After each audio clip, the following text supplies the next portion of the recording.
The sky darkened, and the earth trembled beneath the relentless onslaught of the waters.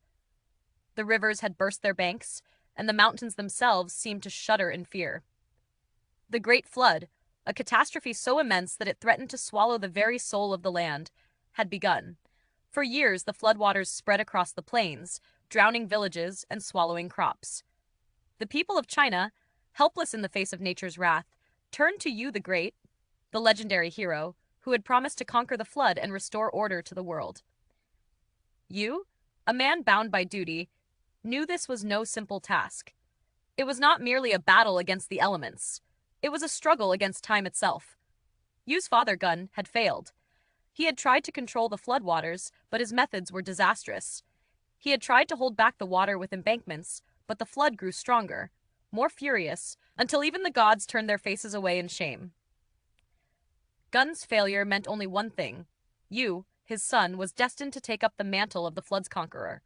And so, Yu set forth on his impossible mission, armed with nothing but his sheer will and unyielding determination. The rivers surged in defiance, the wind howled like a beast in rage, but Yu did not turn back. With each step, his resolve deepened. He worked tirelessly, digging channels, carving new paths for the waters to flow, guiding them away from the people, one river at a time.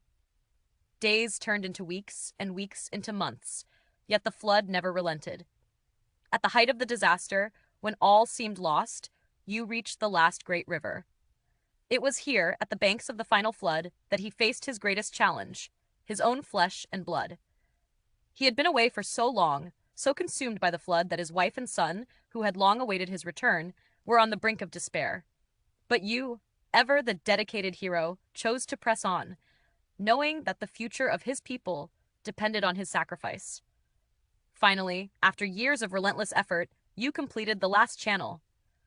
The floodwaters, once fierce and wild, began to recede. The earth, which had once been a vast ocean, was now free. The villages that had been swallowed by the flood rose again, the crops returned to the soil, and the people, those who had survived, looked up to Yu with gratitude and awe. Yu the Great, the hero who had conquered the flood, returned home not as a man who had won, but as a man who had given everything for his people.